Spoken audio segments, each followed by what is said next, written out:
Hello, আসসালামু আলাইকুম। এখন আপনাদের জানানো হচ্ছে যে ঢাকা এয়ারপোর্টের অগ্নিসংযোগের বর্তমান অবস্থা। যদিও ফ্লাইট চলাচল সম্পূর্ণ বন্ধ আছে, আগুনও প্রায় থেমে গেছে, কিন্তু ধোঁয়া এখনও বের হচ্ছে।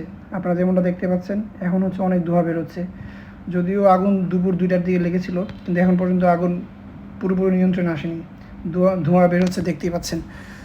আপনারা আরও দেখতে পাচ্ছেন যে এখানে ফায়ার সার্ভিসের অনেকগুলো ইউনিট দাঁড়িয়ে আছে, আপনারা যদি ভালোভাবে লক্ষ্য করেন। আর ধোঁয়া তো উঠতেই আছে। আর মালামালের ক্ষয়ক্ষতির কথা যে বলবো, সেটা হচ্ছে যে প্রায় শত কোটি টাকার হচ্ছে যে কার্গো। কারণ বিমানে যেহেতু এটা কার্গো সেকশন, এখানে যত ইম্পোর্টেড কেমিক্যাল, গার্মেন্টস প্রোডাক্ট সবগুলো এখানে থাকে। তো সবগুলোই মোটামুটি পড়ে গিয়েছে।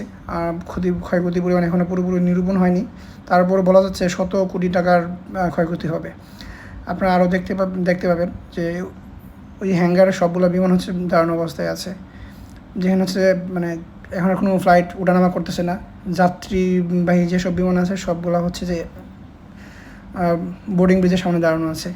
আর প্যাসেঞ্জাররা সবাই বিমানবন্দরে অপেক্ষারত আছে। আর এখন পর্যন্ত কোনো আপডেট আসেনি যে কখন ফ্লাইট আবার চলাচল শুরু হবে। আর আপনারা দেখতেছেন ধোঁয়া কিন্তু এখনও খুব বেশি যে হালকা তাও না, ধোঁয়া কিন্তু অনেকটা গাঢ়। আর যে কোনো মুহূর্তে অগ্নিসংযোগ আবার করতে পারে।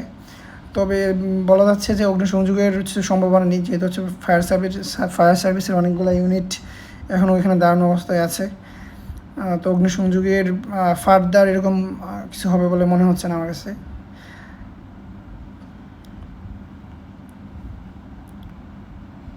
এই যে আপনারা দেখতে পাচ্ছেন অনেকগুলা গাড়ি, তারপর হচ্ছে ওই র্যাম্পের দিকে অনেক হচ্ছে যে কন্টেইনার পড়ে আছে, যেগুলো হচ্ছে মোটামুটি ক্ষতিগ্রস্ত।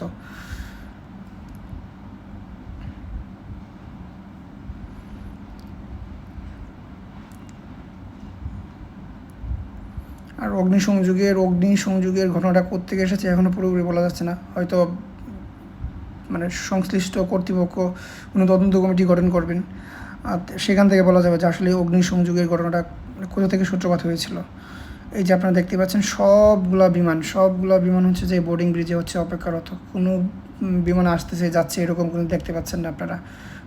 সবগুলো বিমান হচ্ছে ওয়েটিংয়ে আছে, প্যাসেঞ্জাররা হচ্ছে এয়ারপোর্টে আছে। কবে নাগাদ কয়টা নাগাদ চালু হবে সেটাও কিন্তু বলা যাচ্ছে না, এখন পর্যন্ত কোনো আপডেট আসেনি। আর এয়ারপোর্ট সবচেয়ে সুরক্ষিত এলাকা, তো তাই তো হচ্ছে বিমান অনেক খুব দামি জিনিস। এই জন্য হচ্ছে যে এরকম পরিস্থিতি হচ্ছে যে বিমান আসা যাওয়া করবে না আমার যদি মনে হচ্ছে, যেহেতু আমি একজন এয়ারপোর্টের স্টাফ।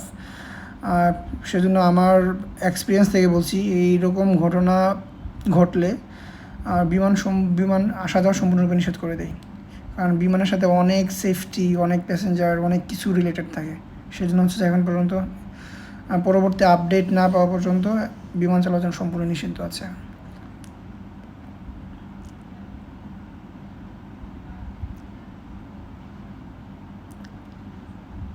আর পরবর্তী আপডেটের জন্য, ফার্দার ইনফরমেশনের জন্য ভিডিওটি সাবস্ক্রাইব করে রাখবেন, তাহলে পেয়ে যাবেন পরবর্তী আপডেট।